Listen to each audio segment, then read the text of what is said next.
Hello बच्चों। तो क्या हाल चाल।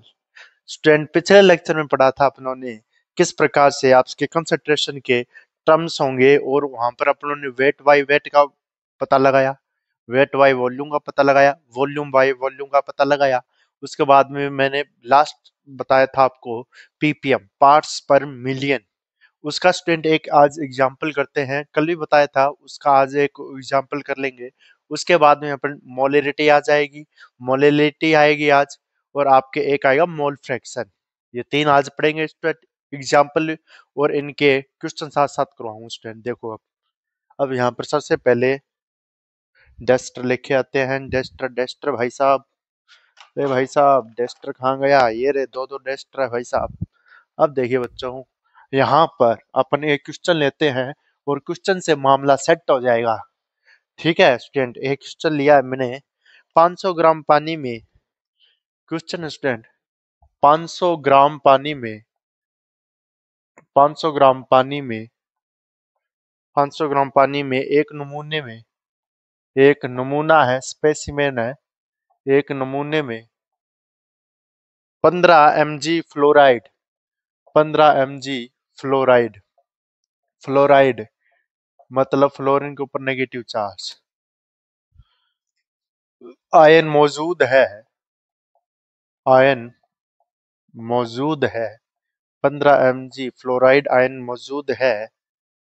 फ्लोराइड आयन की सांद्रता, फ्लोराइड आयन की सांद्रता पीपीएम में ज्ञात करो। किसमें ज्ञात करो? पीपीएम, कंसंट्रेशन पीपीएम में, पार्ट्स पर मिलियन में ज्ञात करनी है स्टूडेंट। ये क्वेश्चन स्टूडेंट अच्छा क्वेश्चन है स्टूडेंट। देखिए कैसे करेंगे, अपने पास क्या होगा, क्या माजरा होगा स्टूडेंट। देखिए, देखते रहिए स्टूडेंट, देखते रहिए क्या होता है इस एपिसोड में। देखिए बच्चों, 500 ग्राम पानी में एक नमूने में 15 mg फ्लोराइड आयन मौजूद है, तो फ्लोराइड आयन की सांद्रता ज्ञात करो। इसमें देखिए बच्चों, सबसे पहले किसी भी क्वेश्चन को करने से पहले उस क्वेश्चन को पढ़ें, उसके बाद में उसमें सबसे पहले यूनिट देखें। सर ये मिलीग्राम में और ये ग्राम ग्राम में है। ग्राम और मिलीग्राम में क्या अंतर होता है स्टूडेंट? एक एक ग्राम बराबर 1000 मिलीग्राम होता है स्टूडेंट। 1 ग्राम बराबर 1000 मिलीग्राम होता है स्टूडेंट। ट्रिक, सर ट्रिक बता दो। ट्रिक बता देता हूँ स्टूडेंट। जब भी आप बड़े से छोटा जाओगे, जब भी आप बड़े से छोटा जाओगे हमेशा मल्टीप्लाई करोगे। जैसे 1 मीटर बराबर 100 सेंटीमीटर, सेंटीमीटर छोटा होता है। बड़े से छोटा, बड़े से छोटा जाओगे तो आप हमेशा क्या करोगे? उससे मल्टीप्लाई करोगे। छोटे से बड़ा जाओगे, छोटे से बड़ा तो आप हमेशा भाग दोगे। बड़ा तो आप हमेशा उसे भाग दोगे, डिवाइड करोगे। स्टूडेंट, यहाँ पर बेसिक बात, 1 kg से आपको बूझ ले ग्राम कितने हैं, तो 1000 ग्राम, 1000 ग्राम। क्योंकि आप बड़े से छोटा जा रहे हो, बड़े से छोटा जा रहे हो, बड़े से छोटा जा रहे हो, बड़े से छोटा जाओगे तो मल्टीप्लाई करोगे। अगर आपसे पूछ ले सर, आप ये बताओ मेरे को, 2000 ग्राम है, 2000 ग्राम है, उसमें आपके कितने किलोग्राम होंगे? तो स्टूडेंट आपसे किससे पूछ रहे हैं? छोटे से बड़े की बात कर रहा है। छोटे से बड़े की बात करना खराब होता है स्टूडेंट, इसलिए यहाँ पर 2 kg आएगा, क्योंकि अपने को इसमें 1000 से मल्टीप्लाई भाग देना है। 2000, 2 kg की बात कर रहा है, तो स्टूडेंट अपने को भाग देना है। 2000 ग्राम में कितने केजी होते हैं? 2000 भाग 1000, तो कितना आ जाएगा स्टूडेंट? 2 बचेगा। इस प्रकार से जब भी आप छोटे से बड़ा, छोटा मुंह बड़ी बात, छोटा मुंह बड़ी बात, छोटा मुंह बड़ी बात घाटा है। लेकिन आप बड़ा, बड़ा अगर व्यक्ति कोई छोटे को बात कह दे तो उतना घाटा नहीं है स्टूडेंट। तो यहाँ पर देखिए स्टूडेंट, आप ये भी कन्वर्जन कर सकते हो, 0 पॉइंट में ले लो, या आप ये कर सकते हो स्टूडेंट, ये ज्यादा बेटर रहेगा। अब यहाँ पर देखिए स्टूडेंट, 500 ग्राम है और 15 मिलीग्राम है, तो सोल्यूट क्या है स्टूडेंट इसमें? सोल्यूट, विले, विले क्या है सर? विले क्या है सर? सोल्यूट क्या है? सोल्यूट और सोलवेंट, सॉल्यूट है सर आपके 15 मिलीग्राम। सर इसको आप इसकी क्वांटिटी में लाओ, 15 × 1000, या उसको कर दो स्टूडेंट, मिलीग्राम, 15 मिलीग्राम लेने दो, इसको कर देते हैं स्टूडेंट। अब मिलीग्राम है और आपके क्या है सॉल्यूशन, क्या है स्टूडेंट इसमें, सॉल्यूशन है सर आपके 500 ग्राम। ग्राम को मिलीग्राम में बदलना है सर, 1000 से मल्टीप्लाई करो, 1000 से मल्टीप्लाई, तीन बिंदी आ गई, 3 4 5, इकाई, दहाई, सैकड़ा, हजार, 10,000, लाख, 5 लाख। अब स्टूडेंट आपके पास सॉल्यूट है, सॉल्यूशन है, फॉर्मूला टेको, फॉर्मूला लगाओ, फॉर्मूला बताओ सर। पीपीएम का, पीपीएम परसेंटेज का फॉर्मूला क्या था, पीपीएम परसेंटेज का फॉर्मूला था आपके पास mass of solute, mass of solute, solute या total mole of component, mole of component लिखवाया था। एक ही बात, मास ऑफ सोल्यूट ही होता है उसमें, और यहाँ पर volume of, volume of solution, या आप ऐसे लिख सकते हो स्टूडेंट, एम बाई वी होता है अभी, इंटू 10 की पावर 6, 10 की पावर 6, ये होता है ppm. Sir mass of solute कितना है सर आपके पास, मास ऑफ सोल्यूट 15 ग्राम है सर। यहाँ पर 50,000 था आपके, 5 लाख था, 1 2 3 4 5, यहाँ पर 10 की पावर 6 थी। तो इसको सोल्व करो स्टूडेंट, 10 की पावर 6 है, 10 की पावर 6 है, इसको सोल्व करो स्टूडेंट। जब इसको करेंगे स्टूडेंट आपके पास आएगा 0.1 के बाद में 0 0 0 3 0, और यहाँ पर 3, जब इसको सोल्व करेंगे 0.1 2 3 4 5, ठीक है, कितने जीरो आ जाएंगे, 3 4 0, 3 4 5 इंटू 10 की पावर 6, इंटू 10 की पावर 6, जब इसका भाग इसमें दोगे तो 10 की पावर 6 आएगा स्टूडेंट। अब क्या करना है अपने को, कुछ नहीं करना, ये पॉइंट यहाँ लाया जाते हैं तो घाते बढ़ती है, यहाँ लाया जाएगा घाते घटेगी स्टूडेंट। कितनी बचेगी, इसको 5 सरकाओ स्टूडेंट, 5 सरका दोगे 3 बच जाएगा, एक और जोड़ दोगे स्टूडेंट कितना बच जाएगा, 5 सरकाओगे 30 आ जाएगा, ये आ जाएगा 30 पीपीएम। किसी बच्चे को समझ में नहीं आए तो इसको 1 2 3 4 5, यहाँ तक 5 तक ले आया, एक और ले गया 6, या आप वैसे भी कर सकते हो, यहाँ तक ले जाओगे 3 हो जाएगा सर, और ये 10 की पावर 5 बचेगी, इसको ऐसे भी लिख सकते हो स्टूडेंट, ये हो जाएगी 3.0 का कोई सवाल नहीं है, 3 × 10 की पावर 1 बची, तो 3 × 10 की पावर 30, यही तो बचेगा स्टूडेंट। क्योंकि यहाँ से जो इधर बिंदी जाएगी स्टूडेंट, याद रखना, पॉइंट से इधर जाएंगे तो माइनस में, इधर आएंगे तो पॉजिटिव में, बेसिक मैथ है स्टूडेंट, ये आ गया। अब यहाँ पर अपन आते हैं नेक्स्ट बात पे, जिसे अपन बोलते हैं mole fraction, mole fraction, mole fraction, mole भिन्न, मोल फ्रैक्शन भी अच्छा है स्टूडेंट, अच्छा है, काफी क्वेश्चन बनते हैं स्टूडेंट इससे। और आपको मोल पता होना चाहिए, यानी कार्बन के 12 भाग में उपस्थित, 12वें भाग में उपस्थित जो संख्या होती है वो क्या कहलाती है, मोल कहलाती है। और ये जो मोल आया था, याद करो स्टूडेंट, इसने कितना परेशान किया था अपने को, हाँ सर परेशान तो किया था इसने। यहाँ पर मोल, मोल ले लेते हैं, mole fraction, mole fraction of A component, mole fraction, परिभाषा नहीं पूछता स्टूडेंट इसकी, इसके डायरेक्ट फॉर्मूले पता होने चाहिए, परिभाषा नहीं है। और इसे आप एक्स से शो करते हैं, एक्स से शो करते हैं, तो इसमें कैसा लिखा जाएगा, नंबर ऑफ मोल्स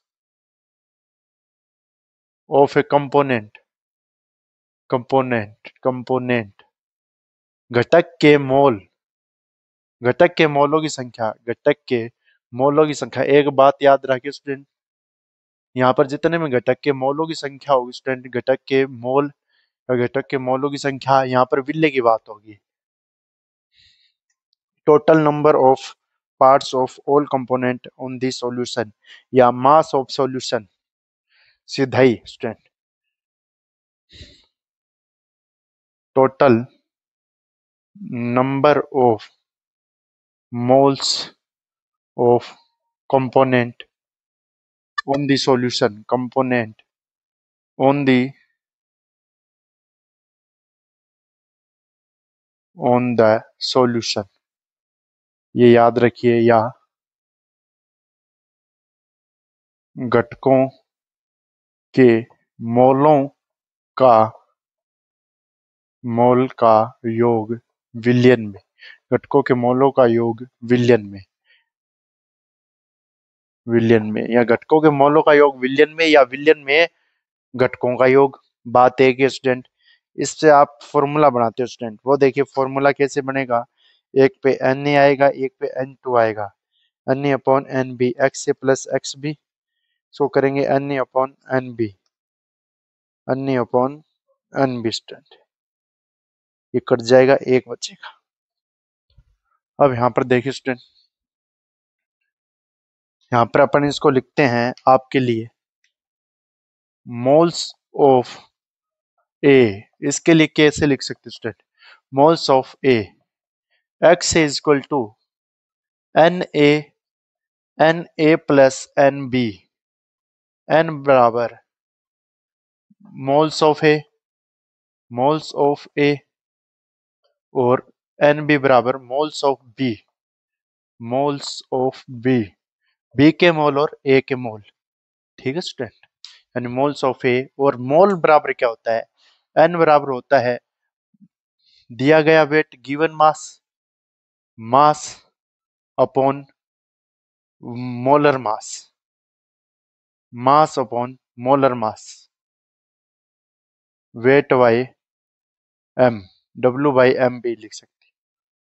यहाँ पर मोलर मास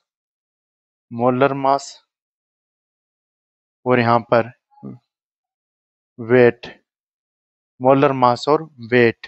यहाँ पर एन का मतलब होता है वेट गिवन, गिवन मास या गिवन वेट या मोलर मास, ठीक है स्टूडेंट। मोलर मास आपको पता होना चाहिए, गिवन वेट। यहाँ पर इसी प्रकार से लिखा जाता है स्टूडेंट इस फॉर्मूले को। एक्स बी बराबर क्या होता है स्टूडेंट, एन बी, जिसके मोल ज्ञात करने उसको ऊपर रखा जाएगा और N A plus N B को नीचे रखा जाएगा।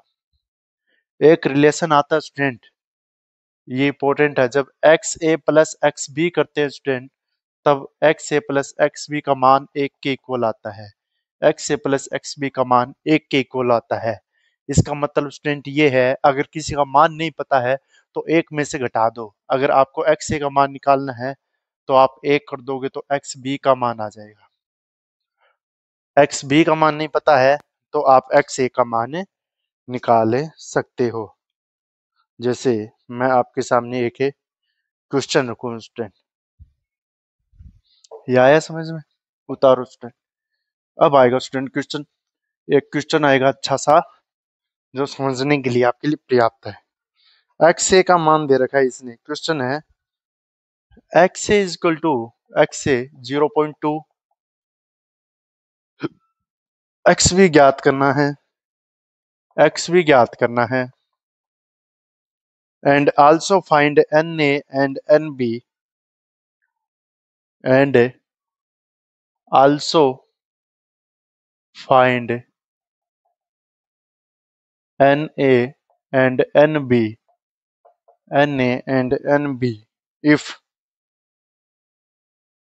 total moles of solution, if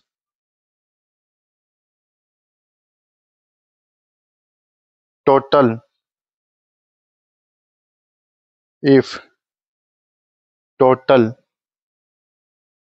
moles of solution, moles of solution बराबर 10, यदि 10 है टोटल मोल योग और आपको एक का मान दे रखा है, तो total mole of A solution आप उसके ज्ञात करो, ठीक है। Total mole of A solution आप उसके ज्ञात करो स्टूडेंट। ये दे रखा है एक्स ए और एक्स बी का मान ये दे रखा है स्टूडेंट। देखो स्टूडेंट, बी के भी आपको मोल ज्ञात करने पड़ेंगे और ए के भी ज्ञात करने पड़ेंगे स्टूडेंट। ये सॉल्यूशन है, टोटल दे रखा है, इसको आगे बढ़ाऊंगा। पहले प्रोसीजर एक्स भी ज्ञात हो सकता है सर, ओबियसली हो सकता है, हाँ हो सकता है सर। एक्स ए है, X A plus X B कितना होता है बच्चों, एक। तो एक्स ए है आपको दे रखा है sir 0.2 plus X B equal to 1, X B equal to 0.2 minus 1, 0.2 में से 1 घटाओ 0.0, तो यहाँ पर 8, 0.8 बचेगा सर। एक्स बी का मान आ गया 0.8। एक तो ये है सर, एक्स बी का मान आ गया 0.8। एक्स से 0.2 एक्स बी ज्ञात करना था, and also find N A and N B. अब नंबर ऑफ मोल ज्ञात करना है, number of mole of A, number of mole of B. ये एक्स बी का मान है, एक्स बी बता दिया इतना होगा। अब स्टेप सेकंड में चलो, ये स्टेप सेकंड। जब एक्स से ज्ञात करेंगे सर आप एन ए लोगे। N A number of moles A के सर 0.2, 0.2 है सर नंबर ऑफ मोल्स। अगले ने दे रखे हैं सर एन ए है आपको। गिवन वेट अपॉन मोलर मास, गिवन वेट अपॉन मोलर मास, इसने तो 0.2 ही दे रखे हैं, इसलिए आपको एन ए निकालने की जरूरत नहीं है। यहाँ पर सर इसने 10 दे रखे हैं, ठीक है। ये है एक्स बी है सर, इसने दे रखा है आपके एक्स 0.8 है, और यहाँ पर 10 दे रखा है सर। दोनों की निकाल लो, क्योंकि अपने को नंबर ऑफ मोल है, मोलर मास ये अगलों ने दे ही रखा है, तो आपको मोल लगाने की जरूरत ही नहीं है। निकालो सर, इसका पॉइंट हटा दो, पॉइंट हटा दो सर, बात यही है। या पॉइंट लगा दो, पॉइंट हटा दो, या पॉइंट लगा दो। इसका पॉइंट हटा दो 0, तो यहाँ पर 2/100 यानी 100/2। यहाँ पर सर 0.020 हो गए, 0.02, 0.02 ये आ गए सर 0.02। यहाँ से हटा दो, यहाँ से हटा दो सर। अब कितना आ जाएगा, 100 से 2 बार गया, अब यहाँ पर सर 100 आ जाएगा, 100/8। 100/8 कैसे करोगे सर, पहले टूटे भाग की बिंदी 80 हो गई सर, नहीं गया, फिर 0, फिर 0, फिर अब के बार 8 भर जाएगा, 0.08। हाँ सर आ गया है। ये सर एक्स ए और एक्स बी, एक्स ए के मोल और एक्स बी के, क्योंकि ये अपनों ने हटाया, नीचे 100 लगाया, तो अपने पास एक्स ए और एक्स बी के मोल आ गए हैं। एक्स ए और एक्स बी के मोल आ गए हैं। N A into N B, N A into N B ज्ञात करना था। स्टूडेंट देखिए थोड़ी सिली मिस्टेक हुई है यहाँ पर, आपको एन ए और एन बी पूछा था, आपको एन ए और एन बी पूछा था, अपनों ने ज्ञात क्या कर दिया स्टूडेंट, एन ए और एन बी पूछा था स्टूडेंट।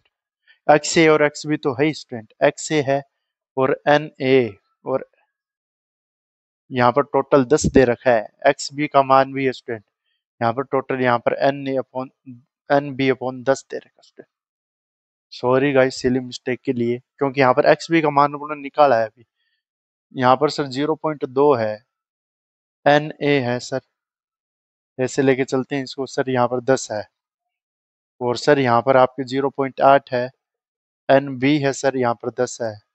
ये इससे मल्टीप्लाई होगा, ये इससे मल्टीप्लाई होगा, तो एक्स ए का मान आ जाएगा सर आपके पास 10 इंटू 0.2, 10 इंटू 0.2 यानी 2। एक्स बी का मान आ जाएगा सर 10 इंटू 0.8 सर 8। ये आ जाए N A, sorry N A और एन बी का, एन ए का मान आ जाएगा और एन बी का मान आ जाएगा, इतना है वो। सॉरी गाइस क्योंकि अपनों ने यहाँ से एक्स ए का पता किया, फिर एक्स बी का पता किया, उसके बाद अपनों ने एन ए और एन बी का मान निकाल दिया।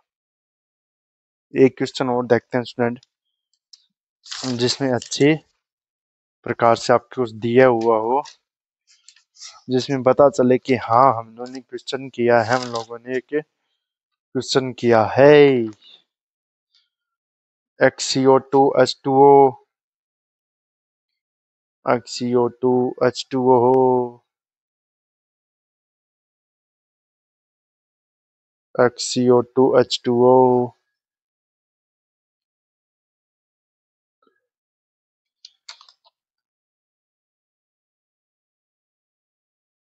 अच्छा सा क्वेश्चन नहीं मिल रहा यार जो आपके लिए आसानी से हो। हाँ ये क्वेश्चन अच्छा है स्टूडेंट।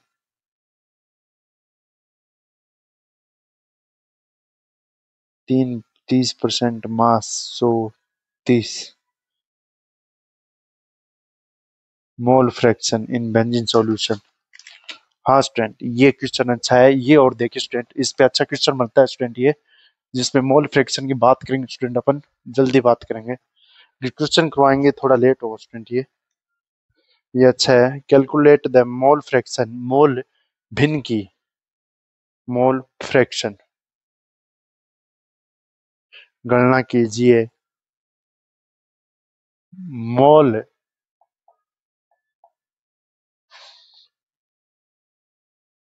भिन्न की गणना कीजिए, गणना कीजिए यदि बेंजीन का, बेंजीन, यदि बेंजीन में, बेंजीन का 30% विलयन, 30% विलयन, 30% विलयन कार्बन टेट्राक्लोराइड, यदि बेंजीन का 30% विलयन में 30% by mass in carbon tetrachloride के 30% बेंजीन के 30% विलयन में CCl4 उपस्थित है, यानी बेंजीन के 30% विलयन है उसमें CCO4 उपस्थित है। अपने को मोल भिन्न, मोल फ्रैक्शन की आपको गणना करनी है। पहले बेंजीन का निकालो, फिर बेंजीन के बाद में इसमें टोटल मोल दे रखे हैं, मास ऑफ सॉल्यूशन है, फिर बेंजीन का मास of solution present in 70 gram of CCl4, benzene का पता चल जाएगा। फिर ये अपने को किसका पता चल जाएगा, मोलर मास, मास, मोलर मास, तो टोटल मास इसके कितना लिया, टोटल मास जितना आप निकालोगे, जितना आपके पास है आएगा, उन दोनों को आपको क्या करना पड़ेगा, ऐड करना पड़ेगा। आंसर स्टूडेंट, आंसर देखिए यहाँ पर मास ऑफ, ठीक है, 30 gram benzene in 70 gram of solution, 30% विलयन में CCl4 उपस्थित है। तो यहाँ पर मोल भिन्न की गणना करनी है और बेंजीन है। आप क्या लिखोगे स्टूडेंट इसमें, 30% विलयन है, वह CCl बेंजीन का है, बेंजीन का है, जिसमें CCl4 उपस्थित है, CCl4 कार्बन टेट्राक्लोराइड उपस्थित है। तो इसमें क्या करेंगे, माना बेंजीन का विलयन, बेंजीन का विलयन कितना मान लिया सर, विलयन मान लिया सर 100 है, और इसमें 30 ग्राम क्या है, 30% है, इसका मतलब 30 ग्राम, इसमें 30 है, 30% है, और 30 ग्राम यहाँ पर क्या है स्टूडेंट, 30 ग्राम आपके विलय है, 100 ग्राम है, मानव बेंजीन का विलयन 100 ग्राम है, और 30 ग्राम क्या है, विलय, 30 ग्राम क्या है सर, विलय है।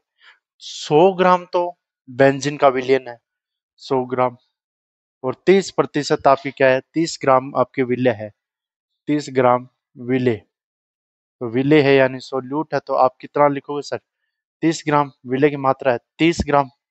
अब आप इसमें जिसमें घुला हुआ उसमें से घटा दो, तो 100 माइनस 30 यानी 70, ये क्या आ गया, 70 ग्राम CCl4 की मात्रा, 70 ग्राम CCl4 की मात्रा है, 70 ग्राम CCl4 की मात्रा है। कितने ग्राम मात्रा है, 70 ग्राम CCl4 की मात्रा है। ठीक है स्टूडेंट, अब हो जाएगा ये 70 ग्राम CCl4 की मात्रा है। फिर से देखिए स्टूडेंट, मोल भिन्न की गणना कीजिए यदि बेंजीन का 30% विलयन CCl4 में उपस्थित है। 30% का मतलब क्या है स्टूडेंट, 100 में से 30 परसेंट में 100 मान सकते हैं, 30 निकालो सर 70 बचेगा, जो 70 किसका बच जाएगा सर, जो 70 बचा है वो आपके बच जाएगा सर CCl4 की मात्रा। आपके पास ये इसके विलय आ गए, ये इसके लिए विलय पता चल गया दोनों के लिए। अब आप मोल भिन्न निकाल सकते हो। अब मोल फ्रैक्शन, इससे आगे देखिए, मोल fraction, mole fraction. X6 benzene होता है, ये H6 ये बेंजीन है। बेंजीन का मोल फ्रैक्शन ज्ञात करना है तो आप क्या करोगे, विले के मोल 30 बट्टे यहाँ पर बेंजीन का molar mass, mass upon molar मास। मोलर मास कैसे लिखो स्टूडेंट, बेंजीन का मोलर मास कैसे निकालोगे स्टूडेंट, आपके 11th में है स्टूडेंट ये।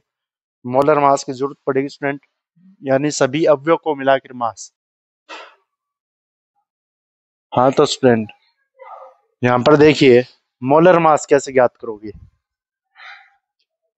बेंजीन का molar mass, mass upon molar मास। मोलर मास ज्ञात करने के लिए आपको उसके टोटल नंबर ऑफ द्रव्यमान है और इसके number of atom, total number of द्रव्यमान, टोटल नंबर या आप क्या है एटम का, ठीक है, द्रव्यमान यानी mass of atom into number of atom, mass of atom into number of atom.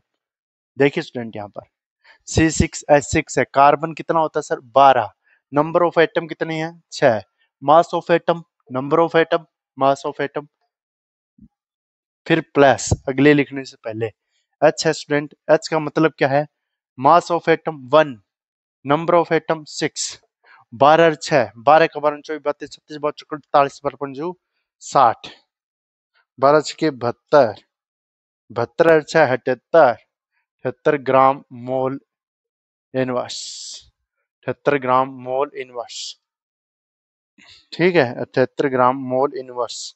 इसी प्रकार से CCl4 का चाहिएगा आपको, CCl4 का कैसे लिखोगे sir, total number of atom, CCl4 total number of atom किस प्रकार से लिखोगे स्टूडेंट, इसका आ गया टोटल नंबर ऑफ एटम लिखोगे, हाँ स्टूडेंट कार्बन है CCl4, इसका कैसे करोगे स्टूडेंट, देखो CCl4 का करो स्टूडेंट, कार्बन है 12, सीधे लिख दूं, एक से मल्टीप्लाई करने की जरूरत ही नहीं है, कर देता हूँ बच्चे रोएगी, प्लस कार्बन 35.5 होता है स्टूडेंट, 35.5 इंटू 4 करो स्टूडेंट, 12 35.5 इंटू 4 करो स्टूडेंट, 5 के 20 2, 5 के 20 2 22 2, 4 तिया 12, 12 एक 13, 132.0, 132.0, 132 और 12 4 4 144, 35.4 से 132 आ गया और इसमें 12 जोड़ दिए 144, 144 ग्राम मोल इनवर्स, ये आ गया इसका मान। अब अपने पास क्या है, मोलर मास है, इसका मोलर मास है स्टूडेंट, मोलर मास उसका भी चाहिए उसका भी चाहिए, इसलिए इसको साथ में निकाल लिया। अब स्टूडेंट बताओ 144 और 78 इन दोनों को जोड़ोगे ना, तभी तो आपके पास क्या बनेगा, 144 और 78 है, जो क्वांटिटी आएगी इसमें से उनको जोड़ना पड़ेगा, ठीक है स्टूडेंट। अभी आपके पास XA और XB का मान नहीं आया, ये मोलर मास आया स्टूडेंट, 30 है बेंजीन का मोलर मास, यहाँ पर सर आप 78 लिखो, 78 लिखो स्टूडेंट, आपके पास H6 C6H6 आ जाएगा, 30 78, 78 का भाग 30 में दो, सर नहीं जाएगा, 78 का भाग 30 में पॉइंट लगेगा, मैं बता देता हूँ आंसर कितना आएगा, इसका आंसर आएगा 0.385, इसका आंसर आएगा 0.385 मोल इनवर्स।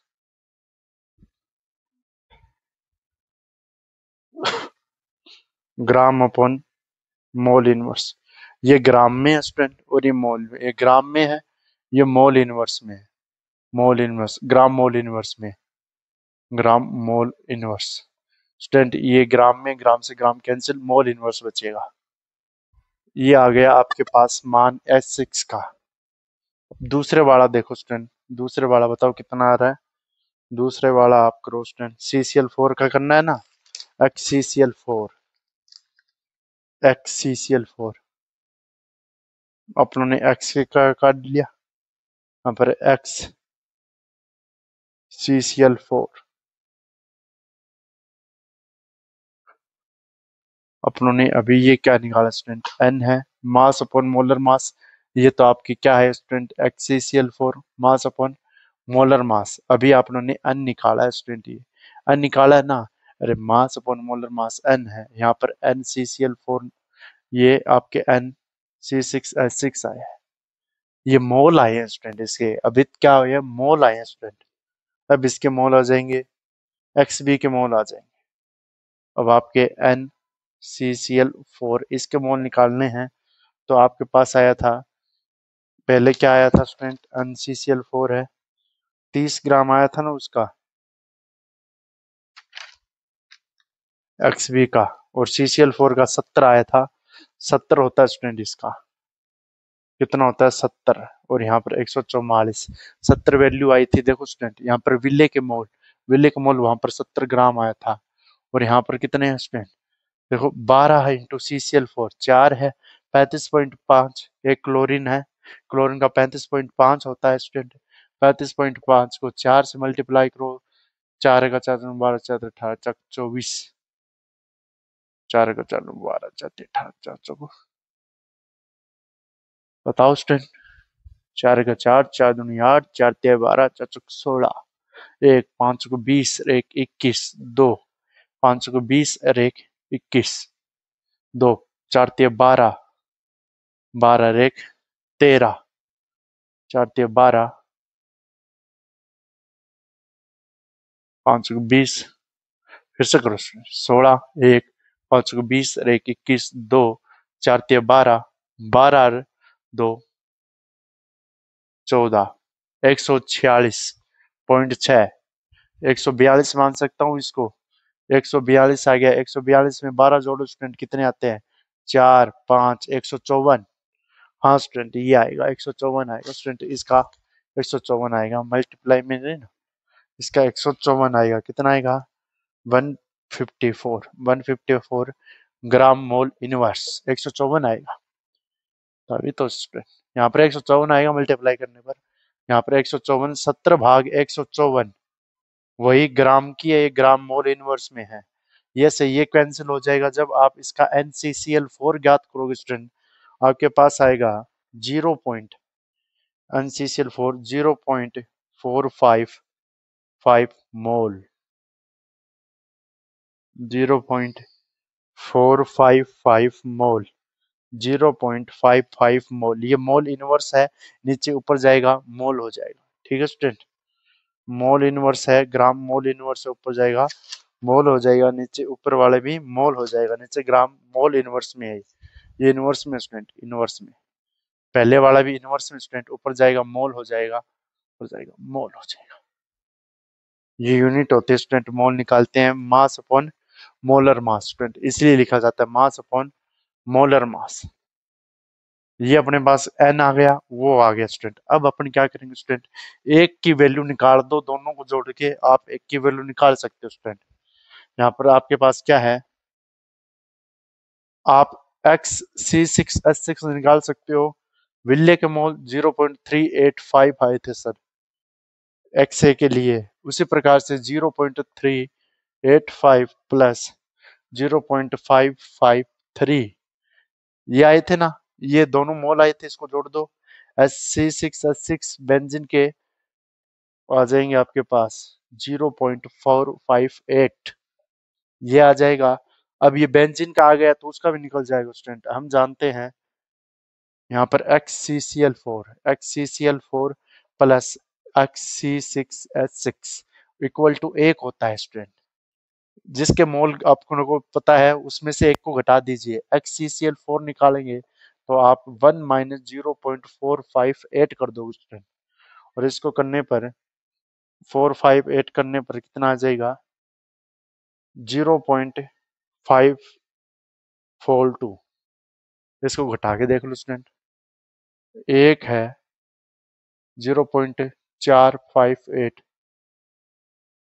दो सर, नौ, नौ में से 5 गया 4, इसमें बचा सर 9 में से 5 गया 4 बचा सर, यहाँ पर कितना बचा, यहाँ पर बचा 9 में से 5 गया 4 सर, यहाँ पर 10 6, हाँ स्टूडेंट यहाँ पर 6 बचेंगे ना, अरे ये 10 हो गया, 10 में 4 गए 6, तो 0.642, 642 ये बचेगा। 0.642, 0.642, क्योंकि यहाँ पर 8 था, 2 बचे। अब यहाँ पर बचे 9, 9 में से 5 गए 4। ठीक है, अब यहाँ पर ये बचा। ठीक है स्टूडेंट, ये आपके आपके एक्स बी ए के लिए मोल फ्रैक्शन। आज के लिए स्टूडेंट बड़ा लेक्चर हो गया है, इतना ही। मिलते हैं नेक्स्ट वीडियो में जिसमें और क्वेश्चन आपके सामने रखे जाएंगे। बाय।